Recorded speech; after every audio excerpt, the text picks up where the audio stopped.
Good evening and welcome to the Casa Grande Planning Zoning Commission for April 4th, 2024. If you would please stand and join me for the pledge. I pledge allegiance to the flag of the United States of America and to the republic for which it stands, one nation, under God, indivisible, with liberty and justice for all. Michelle, it's calling the stars around. Not enough. All right, item B, Michelle, if you would let the record show that we have everyone in attendance tonight. I believe the chairman's on the Zoom. Yes. Yes. Item C, Director Tice, is there any changes to the agenda? No changes. All righty. Item D, approval of the minutes from the March 7th meeting. Is there any discussion or questions about the minutes from March 7th? Make a motion. Thank you. I'd like to make a motion that we approve the meeting of March 7th. Second. 2024.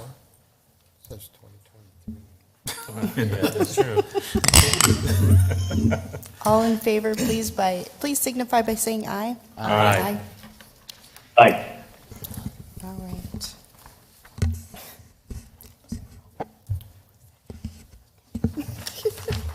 All right, item E, the consent agenda. All items with an asterisk are considered routine matters and will be enacted with one motion, one roll call vote of the commission. There will be no separate discussion of these items unless a commission member or member of the public so requests, in which event the item will be removed from the consent agenda and considered in its normal sequence of the agenda. Are there any commission members that would like to pull the consent item E1? Ma'am. How about members of the public? Is there anyone from the public that would like to pull the item? Madam Vice Chairman Garza, there was some question that was raised by the city traffic engineer, and I was out this week. Okay, so I just wanted to make sure that his questions were resolved before it was. Yeah, I spoke with the traffic engineer before the meeting. Staff is good. Okay. All right, bring it back to the commission. Vice Chair, I'd like to make a motion. Thank you. I'd like to make a motion to approve the consent agenda. I'll second. Thank you. All right, Michelle, will you call the roll? Member Aldrett? Aye. Member Vanderhayden? Yes. Member Hubbard? Yes. Member Peters? Aye. Member Estrada? Yes. Vice Chair Garza? Aye. Chairman Benedict? Yes. All right, item F, the call to the public. The public is invited to make comments to the commission regarding matters that are not on the agenda. The commission cannot respond to these comments, but can direct staff to follow up as appropriate. Public comments are limited to 3 minutes. Is there anyone from the public that would like to speak tonight? Please come up. All right, I'll close the call to the public and move on to new business. Item G1 is a public hearing for a request by CVLCI on behalf of APS to rezone a property. Jim, if you would please present this one. Sure, thank you. There's actually 3 requests being discussed this evening pertaining to the APS substation at the southwest corner of Early and Arizola. There's a conditional use permit request, which is a requirement to allow an electrical substation in the property's R2 zone district. And then they are also requesting approval for a major site plan and for the preliminary plat for this property. CVLCI is the applicant on behalf of APS seeking approval of these applications. This property is approximately 16 acres, and it's located at the corner of Early and Arizola, as I mentioned, and their proposal is for an electrical substation to serve the growing area. As you can see, the conceptual layout is shown on your screen here. It consumes 16 acres of property that has been preliminary platted as part of Carlton Commons phases 4 and 5. So one of the needs for, or the reason for the pre-plat is it will sever this property from what had been approved for individual lots and rights of way. In terms of the growing area, there is a lot of activity in the southeast area of town. We do have Carlton Commons phases 1 and 2 currently being developed to the north of the site on the other side of Early. And then catty corner to the northeast is Carlton Commons 3, which is going through a review of a revised preliminary plat.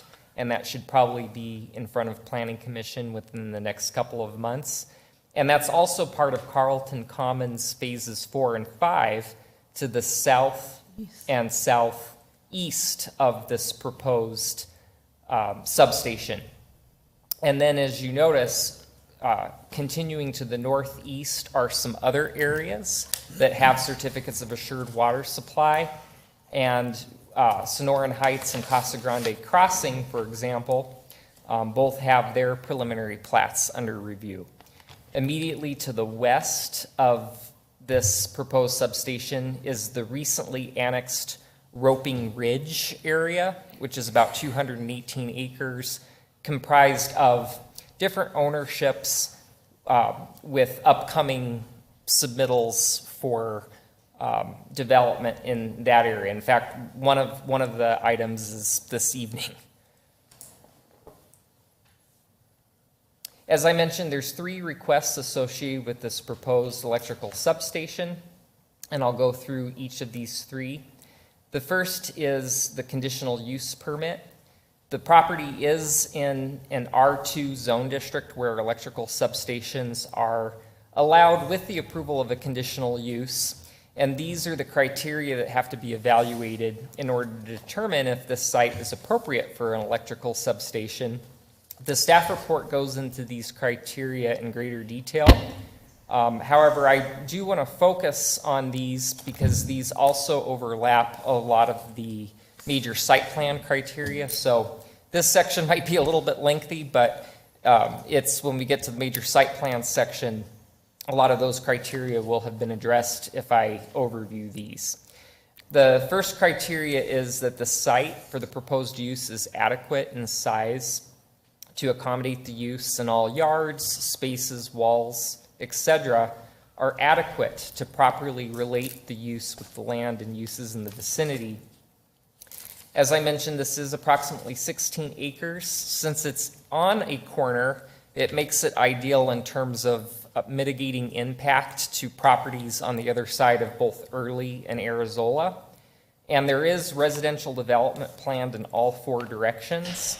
So there is sensitivity, however, to those properties that are immediately abutting this site to the west and south.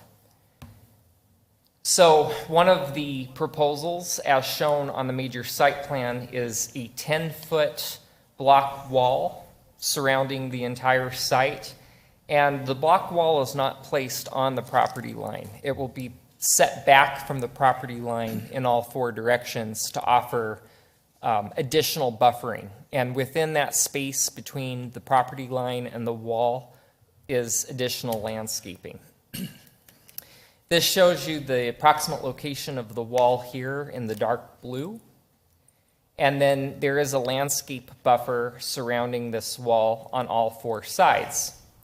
There's a 140-foot distance between the front property line and the wall parallel to Early.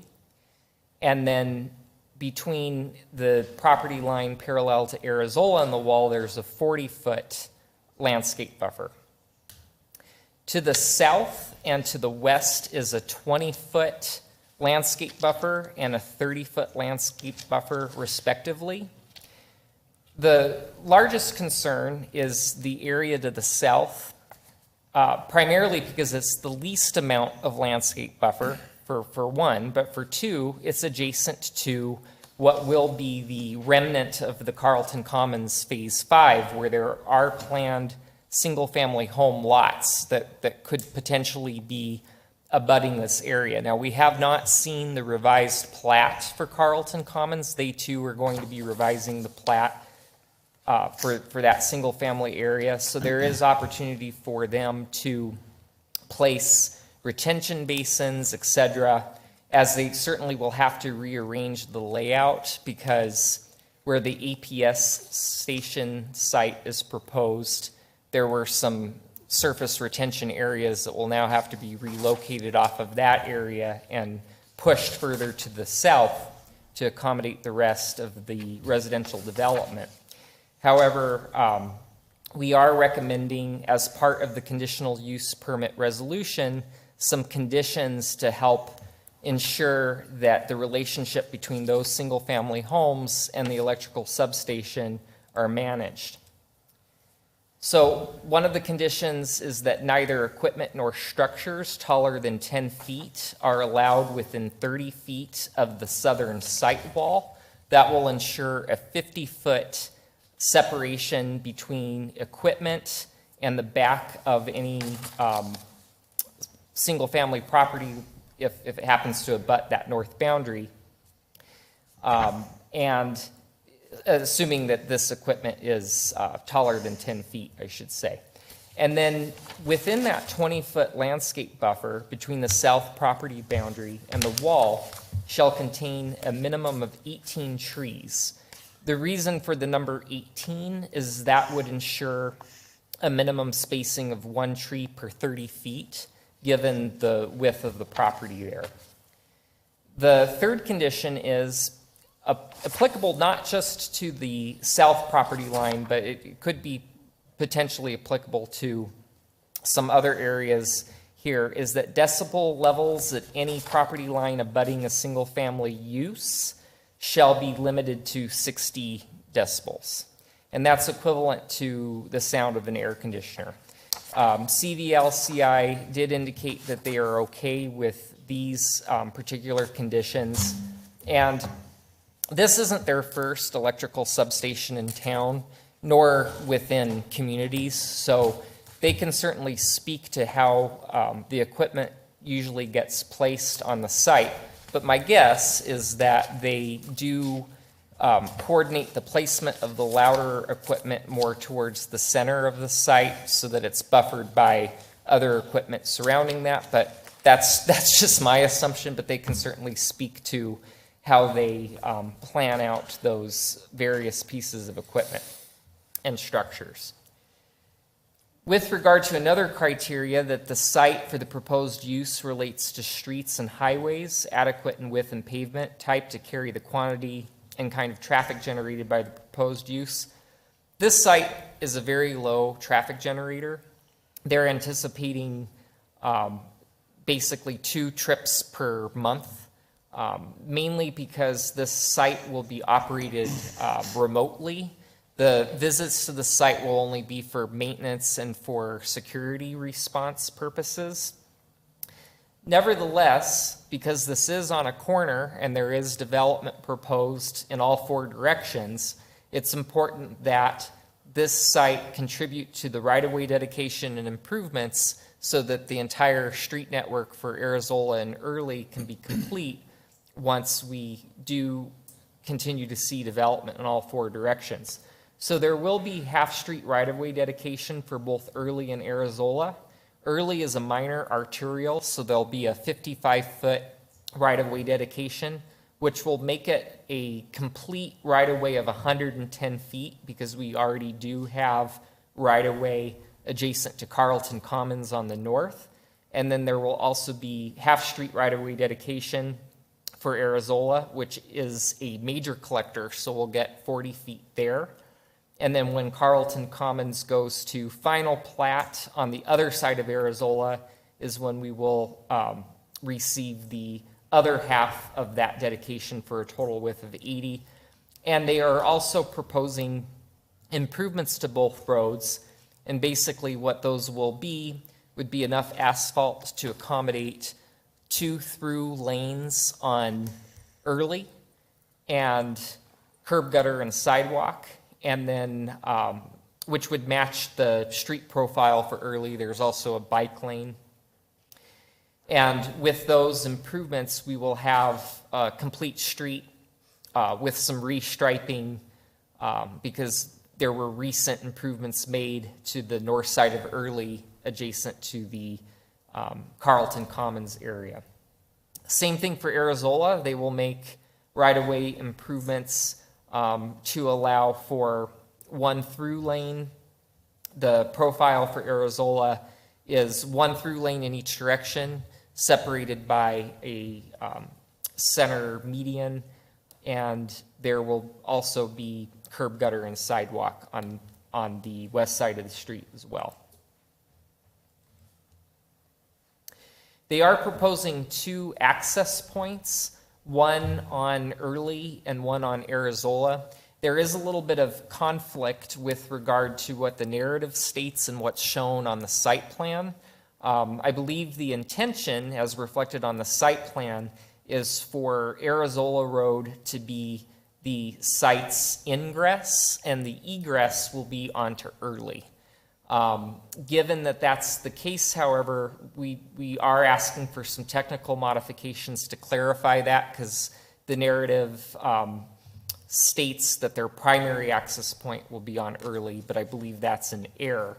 However, either which way, they will have to make some updates to their plan if both of those access points are going to be one-way conditions, one being ingress, one being egress, to prevent errant wrong-way movement on that site. The next criteria is that the proposed use shall be in conformance with the general plan. The areas within the neighborhoods land use category. Neighborhoods primarily accommodates single-family residential development. However, with that in mind, having a substation is a contributor to that development. One of the criteria that is discussed within the general plan regarding neighborhoods is that any non-residential development is to use increased building setbacks and landscape buffers, which this site is doing. So there's 3 specific conditions that are recommended as part of the conditional use permit resolution, which would speak to this other conditional use permit criteria, which is conditions stated in the approval are deemed necessary to protect the public health, safety, and general welfare. So it does, the first condition stipulates what those setbacks are to be, and it does echo the condition I discussed a few slides back regarding there being a 30-foot distance from the south site wall for any equipment or structures taller than 10 feet. As well as that second condition talking about a minimum of 18 trees. And then the third condition is regarding the decibel level of the site being no greater than 60 dBs at the property line abutting single-family uses. With regard to major site plan review criteria, there is another list of associated criteria that are evaluated in the staff report, but like I say, a lot of that was replicated with the conditional use permit criteria. So I primarily just want to return back to the vehicular ingress and egress topic. I already gave you an overview of where those 2 driveways are proposed. There are some technical modifications associated with that. I do want to update the Planning Commission with regard to the final bullet point on this screen. The fire department typically requires a Knox box with remote access capability. However, the applicant has since been in touch with the fire department indicating that that creates a very dangerous condition because the equipment is so specialized that In the event of a fire, APS wants to escort the fire department through the site to make sure there isn't any casualties or harm. And so that's currently being reviewed by our fire department, but they are coordinating that. So in light of that, I would ask that this condition be slightly modified to just simply state that prior to final approval of the major site plan, these plans are coordinated with the Casa Grande Fire Department for their final approval. With regard to the preliminary plat review criteria, it's pretty simple. They're proposing a one-lot, 16-acre area, and it would be through this instrument that dedicates the rights-of-way once we receive the final plat. The final plat goes to council for approval. The pre-plat is a document that Planning Commission can approve. It shows the areas for the proposed right-of-way and the proposed lot boundaries.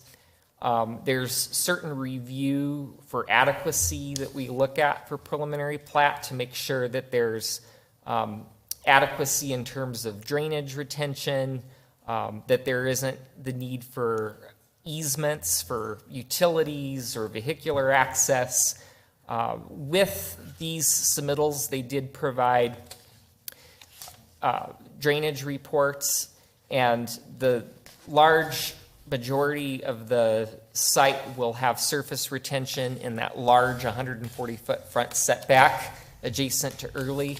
There's also some drainage retention alongside Arizola. But with regard to conformance to the city's zoning ordinance, given that this area is in the R2 zone, it requires a minimum lot size of 5,000 square feet, which this well exceeds. As I was mentioning about the drainage, they are accommodating for that. Once we receive a revised preliminary plat for Carlton Commons, we'll see how the necessary retention for the single-family area will be accommodated in the remnant for the single-family pre-plat. With regard to utility access, as a utility substation, they're generating their own power, and the only water that will be used will be for the landscaping. There are existing mains in Early and Arizola that are adequate to serve this site. There will also not be a need for sewer. There is no wastewater discharge on this property. And as I mentioned, the final plat will be the instrument to dedicate the necessary rights-of-way, and we'll also see public improvement plans at that time as well for Early and Arizola roads. Regarding the notification efforts, staff followed that which is required by code. We didn't receive any comments as a result of the notification efforts. Staff is making recommendations that Planning Commission approve all three requests. The first being that we recommend that you approve this CUP and associated resolution, subject to these following specific conditions. We are also recommending that you approve the major site plan. I would just ask for the modification of that second condition so that it is a little bit more general and allows for fire department to approve the plans, but without necessarily specifying that it has to have remote access. And then we're also recommending that you approve the preliminary re-subdivision plat. And I'd be happy to answer any questions. Commissioners, any questions for Jim? Just one, I have one. Jim, you mentioned before that there are several other of these substations within the city limits, and they vary in size and the amount of equipment. With the size of this property, it would appear that I would say it's more. There's a site further down on Arizola towards Florence Boulevard, and that's relatively small there, but then you've got another site out on Thornton Road, which is a lot more complex. And I'm just wondering, do you think APS has got this one engaged more as a major substation, or? Commissioner Minor. Peters, that's a great question, and I think that would probably be the most appropriate for the applicant or their representative to speak of. It might have to do with the specific location and its proximity to the proposed development, but that is a great point because of the size. I question that too. Is it intentionally large because it's going to be a major substation, or are they planning it to be large considering the fact that it is surrounding some sensitive uses, and so that size helps mitigate the, Well, and I realize technology today can shrink the amount of equipment being used, but like I said, it could go either way. right? Would the applicant like to speak to this item?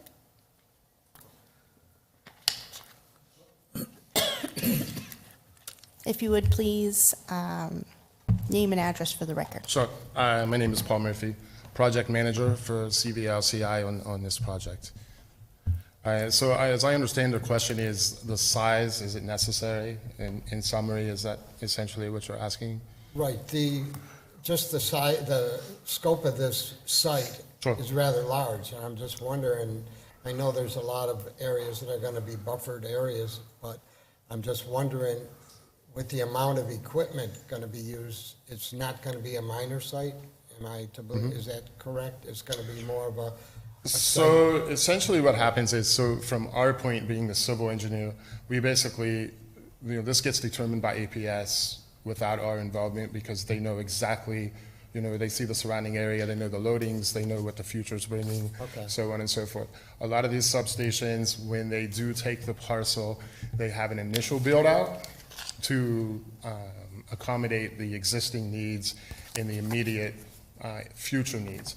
But they also allow room for expansion, that way they don't have to acquire more property, build a totally new substation somewhere else.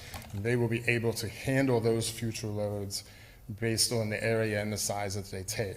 Now, we do get substations sometimes that are only 350 by 350. It all depends on, one, the availability of other substations, and two, as I said, the accommodation for in the future to be able to supply anything extra above and beyond what's coming down the road in the next 15, 20 years. Okay, thank you. Okay, you're welcome. Commissioners, any other questions for the applicant? No. All right, thank you. Okay, thank you. This is a public hearing. Would any members of the public like to speak on this item? All right, I'll close the public hearing and bring it back to the commission. Jim, I have one question. Is there a height requirement with the special use permit as far as if a structure gets placed? So the maximum height allowed in the R2 zone's 28 feet. Because this is a conditional use permit, it does not impart any additional height for the substation or for the aspect of it being a CUP, so that it would be limited to the 28 feet. Okay, thanks. Any other questions or discussion? Just to follow up on that question, but the equipment they place on there can go over that 28 feet, correct? My read of it is no, they It would can. they would be capped at 28. Okay, thank you.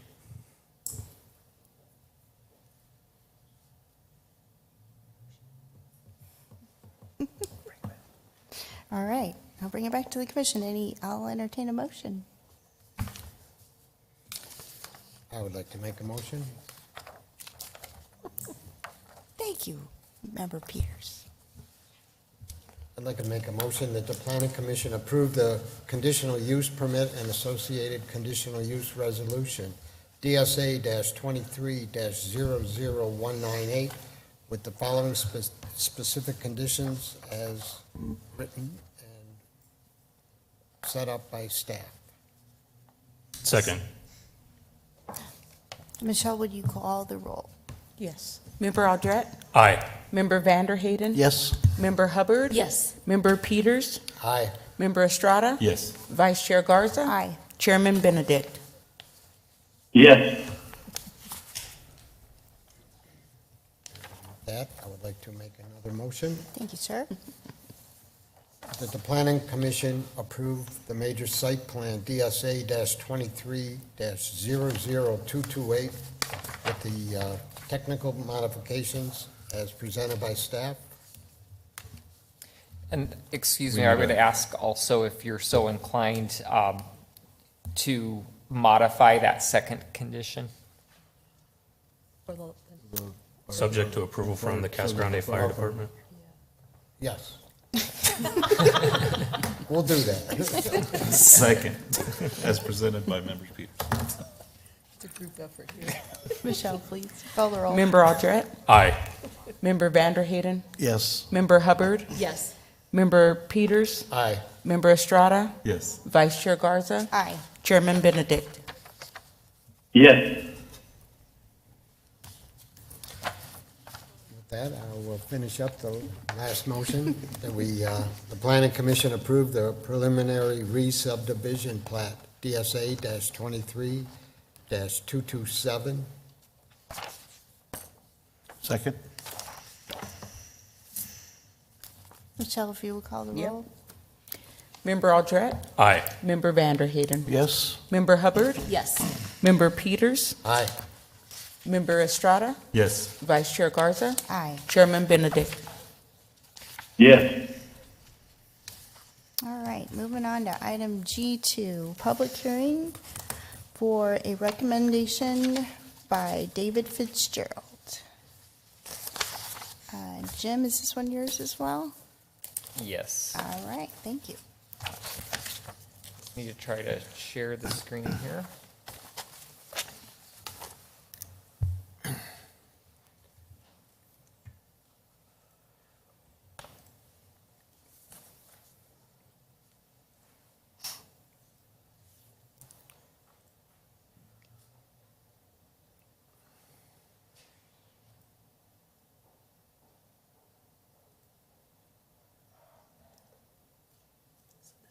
That chairman had to make it difficult, didn't he?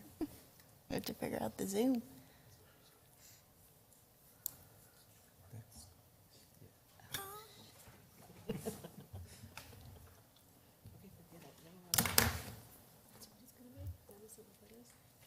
I thought it was.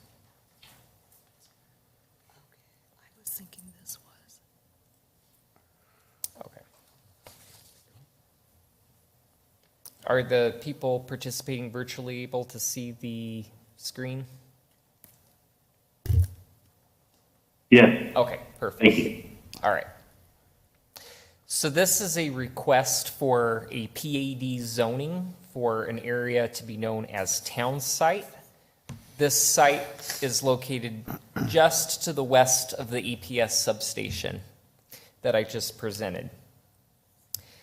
It is part of the Roping Ridge annexation, which was just adopted into the city today. In fact, it passed its 30-day cure period.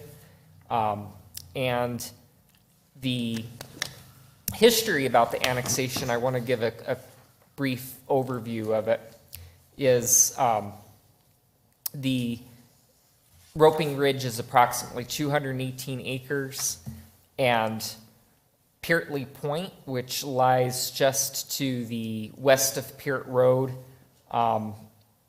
is being considered for a zone change by council on April 15th from urban ranch to a PAD. And then this evening, with your recommendation, it would be going to council for a PAD zoning as well. And a little bit of background on this is it's called Town Site because it is 31 acres of the original 592 acre Arizola Town Site, which was platted as a separate town in 1892. So it bears some of that name. Also, fun fact is that the reason why it's called Arizola is because the founder of it was someone with the last name of Thomas. I can't remember his first name, but his daughter was named Ola, and so he knew he wanted to give it something with an Arizona name, but just swapped out the Ona with Ola after his daughter. Thank you for that history. But there is we are talking about 31 acres, and the PAD requests to designate 13.4 acres for multifamily use at a density of 24 DUs per acre, which would yield 320 units. They are proposing 4-story structures, which would be up to a 55-foot maximum height. And then there's a 17.69 acre portion of the PAD, which would be designated for RV, boat, and self-storage uses. The lofts at town site multifamily area would be comprised of 12 multifamily buildings, and they have provided a conceptual plan that shows how this would all be laid out. Of course, this at this stage is just considered a preliminary development plan. Should the PAD be approved, they would still have to come in and submit a major site plan for their development, and it would be reviewed for compliance with the proposed uses and development standards within this PAD. But this gives you an idea of how this could be laid out. They are proposing 88 one-bedroom units, 208 two-bedroom units, and 24 three-bedroom units, as well as a clubhouse and other amenities. And then the Citadel at town site would be the storage area, where they're proposing 14 storage buildings, which would be 12 feet tall. There would also be open RV and boat storage areas, as well as covered RV and boat areas, which would be 20 feet in height. This storage area would also contain an office building with an accessory dwelling unit that would be a total of 28 feet tall. When reviewing PAD zones, this is the criteria that gets evaluated, and the staff report talks about these in greater detail. I want to talk about these 3 highlighted items. The first is the interrelationship to the plan elements both on and off the property. So this site is bordered by Early Road, which is planned to be 110 feet wide. They are proposing 4-story apartment buildings, but its location helps mitigate the impact from that to a great degree. And I was going to just kind of walk through why that is. They are proposing a 75-foot setback for the multifamily buildings from all property lines, including from the Early Road property boundary. There's a 240-foot distance between these multifamily buildings and any Carlton Commons single-family lots. The backs of those lots sit about 55 feet from the Early Road right-of-way on the north side of the street. They are proposing a 6 to 10 foot wall bordering the PAD, except for along Early, it would be more of a like a 3-foot pony wall. Along the west side of the development, within the storage area, there would be a 10-foot landscape buffer. And then there's 12-foot tall storage buildings constructed on the west line of the storage area, and they would be of masonry construction to appear like a site wall. And then there would be a 10-foot landscape buffer along the south border. It's that area, similar to the APS issue, that staff wanted to be a little bit more careful with evaluating, identified along that white line on the screen, because it is bordering planned single-family homes. If you look, it's abutting Carlton Commons to the southeast, and then to the southwest is an area currently zoned urban ranch, but that was part of the Roping Ridge annexation. That's probably a holding zone. So it's hard to gauge what will be proposed in that area, but it's probably not going to be urban ranch. That area, though, in green does not have certificates of assured water supply, so it's likely going to be similar uses. It could potentially be another storage site, it could be multifamily, it could be commercial. So we have the most concern about the known single-family area to the south. But they are proposing a 10-foot landscape buffer along that south border, along with a wall that will be up to 10 feet high. And they are also imposing a condition that no storage of vehicles or equipment taller than 10 feet will be would be allowed along that south border within the first 50 feet. So there will not be a situation where there'll be a tall RV parked along that south area. With regard to conformance with the general plan, this area is within the neighborhood's land use category. Commercial allows sites, commercial is allowed on sites up to 30 acres, and no more than 12% of neighborhood's land use within 1/2 mile can be commercial. When doing that evaluation, and given the fact that this is a 17.62 acre commercial site for the storage, when looking at other commercial designated within that 1/2 mile area, there is a site that's part of the Peartley Point PAD west of Peart. But when adding those two commercial areas together, you arrive at 5.3% out of the allowable 12% that the general plan permits. And then in terms of the multifamily land use, neighborhoods allows a maximum density of 24 dwelling units per acre, which this would be. The maximum site size for properties with over 12 DUs is limited to 20 acres, which this meets since it's just shy of 13.5 acres in size. And then the neighborhoods category also indicates that no more than 20% of the neighborhood's land use within 1/2 mile can be multifamily. When looking at a 1/2 mile buffer around the site, it does hit some of the multifamily area proposed as part of the Peartley Point PAD west of Peart, but adding that acreage to this site's 13.5 acres, you end up with 4.7% is multifamily out of the allowable 20% within a 1/2 mile. Another aspect of the general plan is changes in zoning are for the purpose of meeting the land use needs of the residents of the city in conformance with the city's general plan. So we do have to take a look at the housing needs and supply study that was recently done. And if you recall, that supply study did make a determination that the city has an adequate supply of multifamily. However, staff does recommend the approval of this multifamily land use, mainly for the fact that the city recently zoned this site R3. It's currently zoned R3 upon the annexation of Roping Ridge. The reason why it was zoned R3 is because that was the similar zoning designation that was given to the property when it was in Pinal County.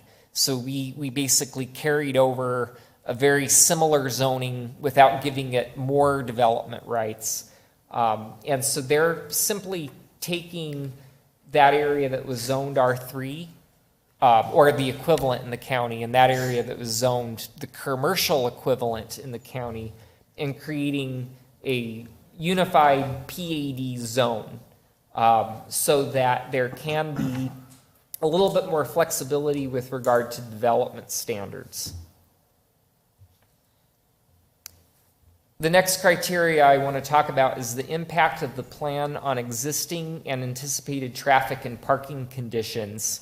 So a TIA will be provided at the time of the major site plan, and it would assess the adequacy of the plan and and there would be recommendations regarding any necessary changes to the roadway to meet an acceptable level of service. If it's determined that the impact of the plan affects the level of service of roadways to an extent that it puts roadways at an E or F, at the time of development, half-street dedication and improvements will be made to Early Road, coupled with half-street improvements that are installed for Carlton Commons on the opposite side of the street. There will end up being 2 through lanes in each direction, a center median, bike lanes, and dedicated right turn lanes into the PAD. Now, the exact driveway placement into the PAD will be determined at the time of the major site plan. When looking at the conceptual layout, it does provide for some flexibility in terms of some alternative driveway locations. The PAD does have some criteria built into it where it does meet the standard city parking code for both the storage and multifamily uses. They're not proposing any sort of alternative parking requirement. It would follow what the city code requires, and we would evaluate that more specifically at the time of the major site plan. But on the conceptual plan, they are showing that they do meet the required parking. With regard to the public notification, we met, which is required by code. We did not receive any comments as a result of the notification. Staff does recommend that Planning Commission move to forward to City Council a recommendation to approve the town site PAD, subject to the following condition, which is our standard condition that we place on properties that are abutting arterial road right-of-way. Basically, this would ask that the applicant dedicate the right-of-way sooner than when it would ordinarily be dedicated. Ordinarily, it's dedicated at the time of building permit, but should it be needed as part of a city roadway widening project, this would allow for that right-of-way to be dedicated earlier. And I'd be happy to answer any questions. Any questions for Jim?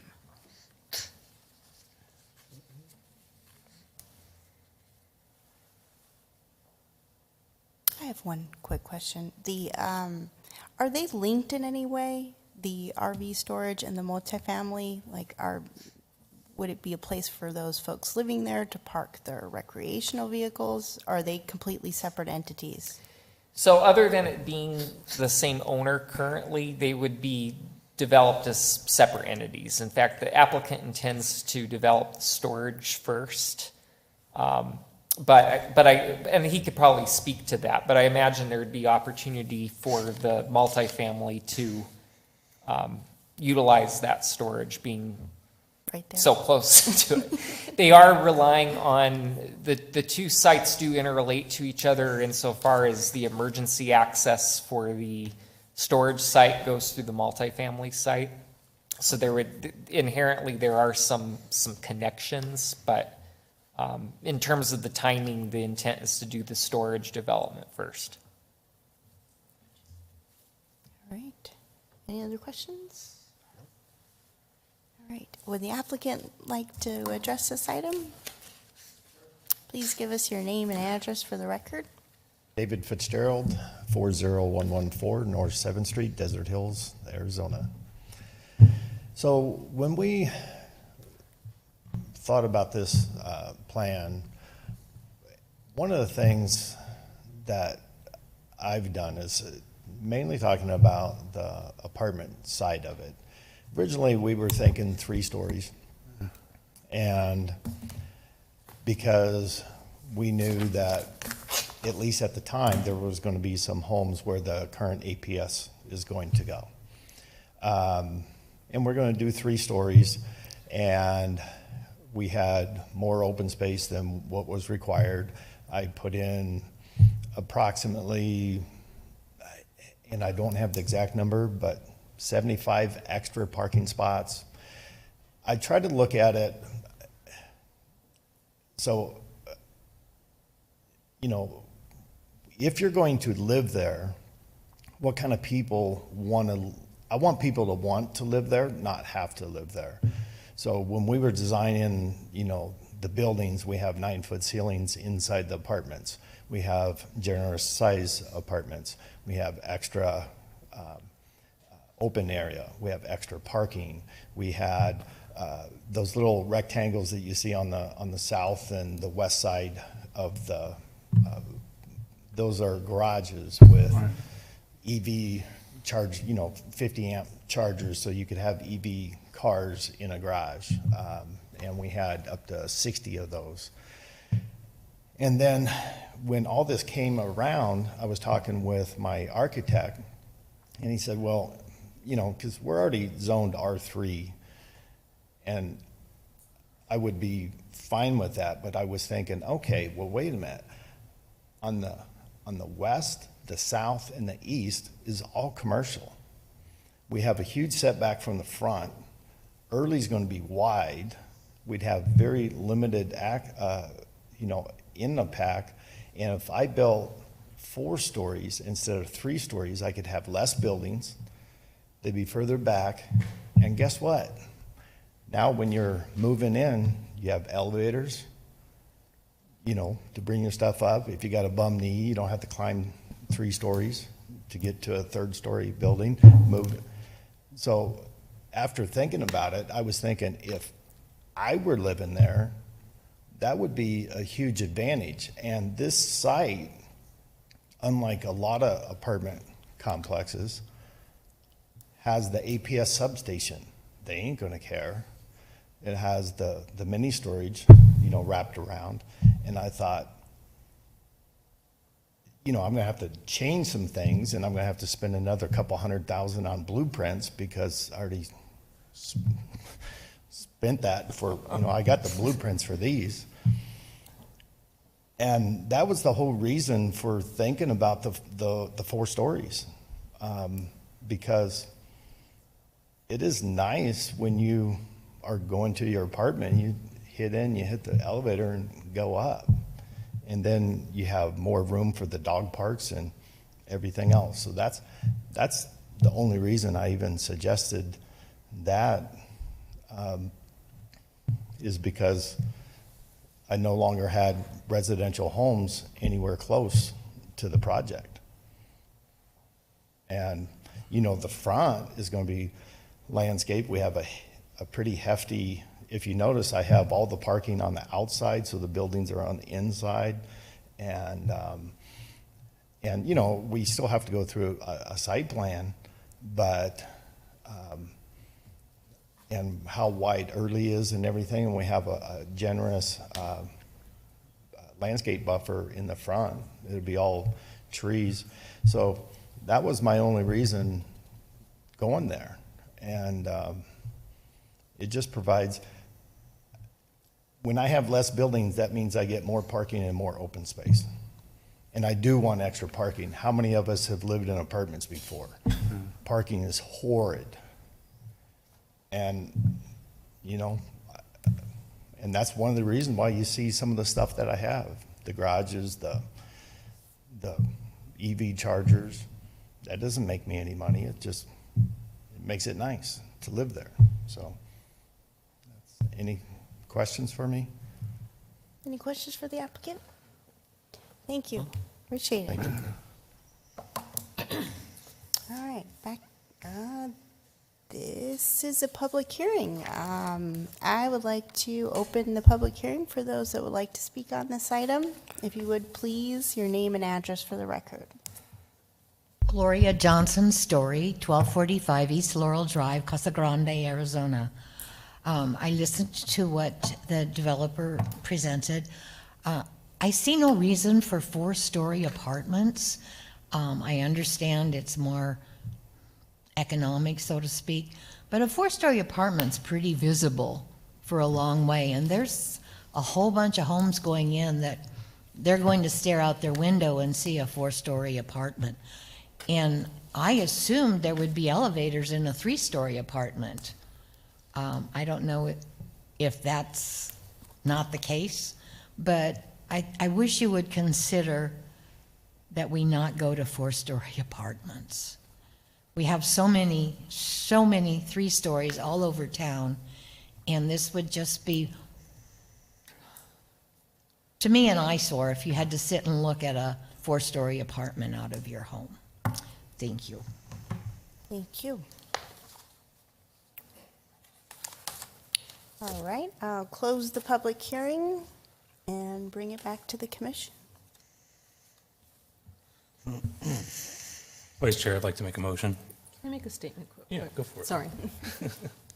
I was just wondering, at the State of the City study a couple weeks ago, they were, they said they were going to do a study on the apartment complexes in the area, or they were going to get a study group. So, City Council did ask the planning staff to do a housing analysis for identify our housing needs and our supply, given what we've already been zoning for both multifamily, manufactured homes, build-to-rent, single-family. And if you recall, we did present that same study to the commission. So that's what that's what there was being referenced. So that study, did clearly show that in the multifamily realm for apartments that we have already zoned enough apartment units, if you will, to probably meet our need for, 10 years, we'll say, given a particular absorption for supply. In this particular case, as James had mentioned, the reason why staff is recommending approval is because this was already zoned multifamily in the county, and then we annexed it, so we essentially honored the county zoning and gave them an equivalent city zoning upon annexation. And so council, and it's kind of an anomaly where council would have gave them the R3, but it was kind of equivalent to the county zoning, and we gave that at the initial zoning. So Planning Commission did not see the R3. It was done by City Council in conjunction with the annexation. But the applicant is now before us asking for the R3 to be converted to a PAD with the same density as the R3, same density as the county zoning. Gotcha, okay.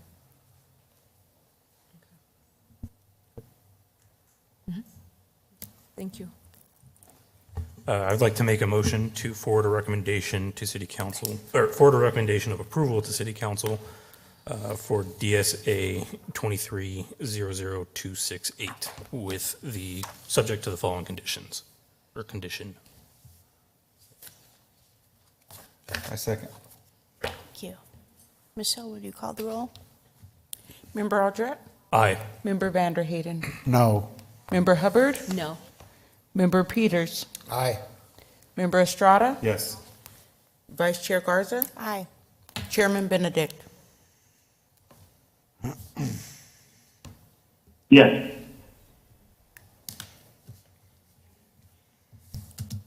All right, item 8, reports from the planning director.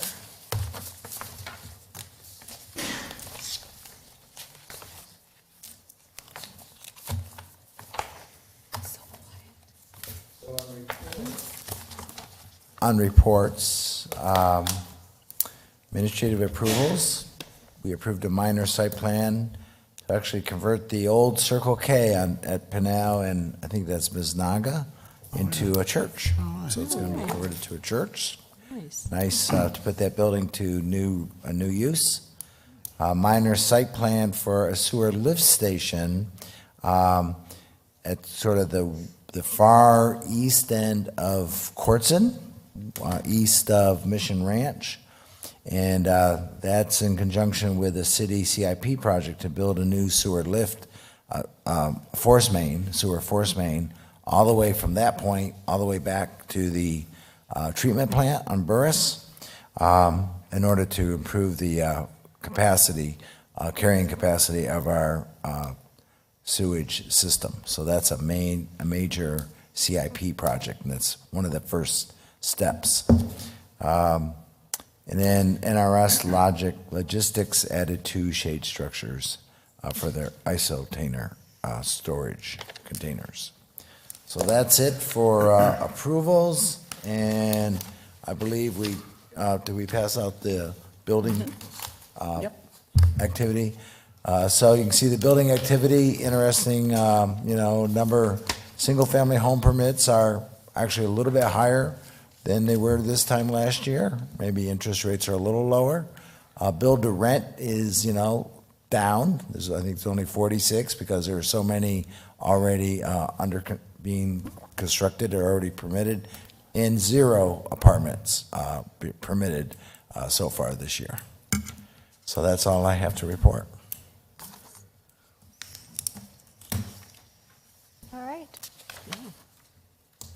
Move to adjourn. Thank you, sir. Let me get this again.